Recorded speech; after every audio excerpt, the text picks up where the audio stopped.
Hi, my name's Kat. I'm 45 and I think I'm having a midlife crisis. Or crises. I don't know. Can you have more than one? If so, I'm having them. So it started 3 years ago. I left my husband of 15 years, took with 3 kids. We got out of there and we've been settling in. Everybody's happy now, well adjusted, and hitting my 45th birthday in October has made me realize I need to focus more on myself. I don't know, do I do the typical midlife crisis stuff? Do I buy a motorbike? Do I get a younger boyfriend? I don't know. What do I do? Like, if you've got some ideas, if you've got some ideas about how I go about this midlife crisis, then I'm all ears. I want to hear them. I think it's time to get the show on the road. It's time to start doing some mid-40 shit. So let me know in the comment. She's 45, divorced, and has 3 children. She's now having a midlife crisis and wants to figure out what she can do. Let's see how she handles this problem. Much later. Episode number 3 of Kat's midlife crisis. Last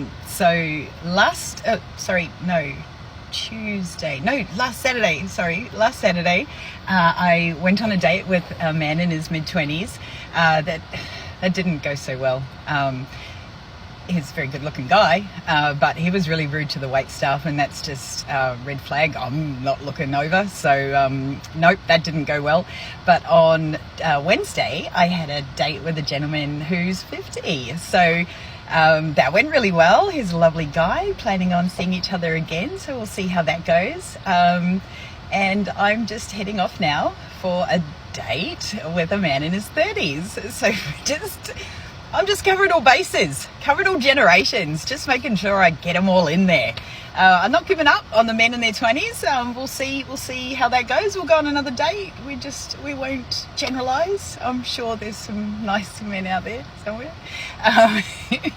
So that's how it's going. I'll keep you up to date and let you know how this date goes. That's right. She handles her midlife crisis by riding the carousel. She's dating men in their 20s, their 30s, and their 50s. Trying to get a taste of every man she can find. Talk about being loose. She belongs to the streets. I went on a date with a guy once, and this guy was very cocky. He thought that, whatever, he was also very famous. He literally picked me up, right? And his car, he sits inside and he's like, get in. And I looked at him and I keep standing outside. He's like, what are you doing? And I told him, I'm not getting in. You're not opening the door for me. I'm not getting inside of the car.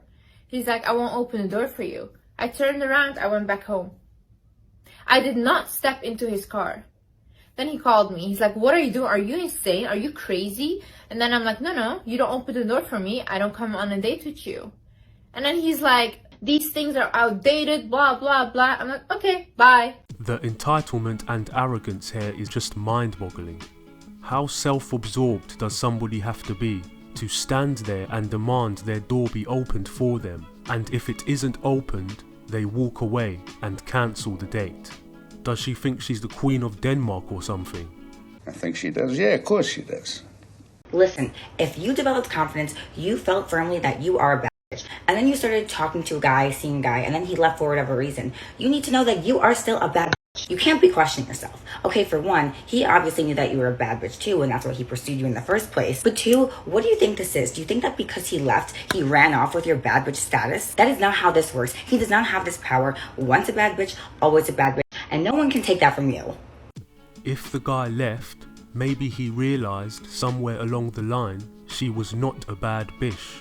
And maybe it's about time she stops being arrogant about who she thinks she is on the outside and starts to look on the inside to determine more of her value.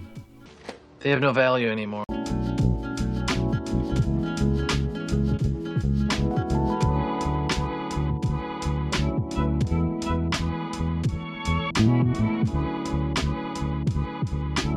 Bye.